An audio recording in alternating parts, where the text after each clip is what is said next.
Father, if there be any other way, let this cup pass from me. The cup that he's talking about is the cup of the wrath of God. Listen, because of God's justice, all sin must be paid for. God cannot overlook sin because it would be outside of the character and nature of his holiness and justice.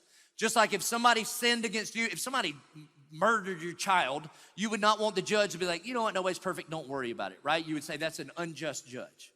And so because of God's justice, all sin must be paid for. And so Jesus in the garden, he's actually asking the theological question that gets asked about Christianity more than any other question these days. Are you sure Jesus is the only way? This is what Jesus is saying. Father, if there be any other way, let this cup of the judgment of your wrath pass away. Here's what Jesus is saying. Father, if Oprah's right and all roads lead to heaven, why don't we just use another road?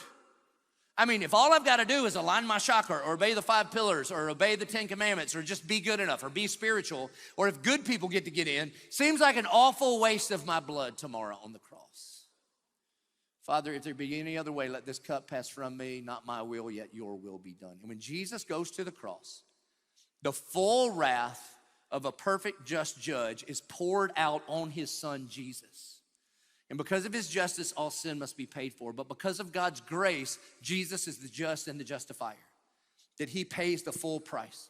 And when he pushes up on his nail-pierced feet and he says, it is finished, that means paid in full, and he drinks the full payment of the wrath of God down, that you and I get to drink of the cup of the grace of God offered at the Lord's table.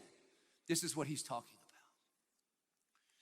You see, what he's saying is if you are going to stand up and act like a man, you will endure pain. And that flies in the face of a culture that pursues comfort as its greatest priority. So men, if you're gonna be a man, you have to be willing to endure pain on other people's behalf. Why? Because you're gonna take responsibility for things that are not your fault. Men don't talk about fault, we talk about responsibility. Boys say, that's not my fault. Men say, I'll handle it. In your life, you can make a difference or you can make an excuse. You'll never get to make both. So here's what I mean, men. If you're gonna stand firm and act like men, then you will endure pain. You will take responsibility for things that are not even your fault. I'll just give you one example. Ephesians chapter 5.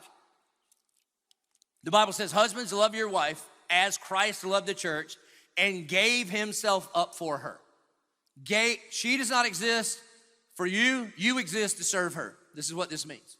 So later today, when you're having a little robust dialogue at the house, you know what I mean? When you're trying to make up for the fight that you had on the way here, because ain't no fight like a good Sunday morning on the way to church fight, right? I know, some of you are trying to be here at 9, and here you are at 11:22, so welcome. Right.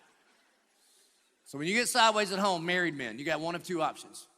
You can be right or you can be married. It's true. You can be right or you can be married. Some of you know some guys and they were right. They were right. They ain't married anymore. It's just true. You're like, where do you get that? Here's where I get it. Husbands, we're supposed to love her like Christ loved the church. When Jesus showed up on this earth and he was sent to the cross, whose fault was that?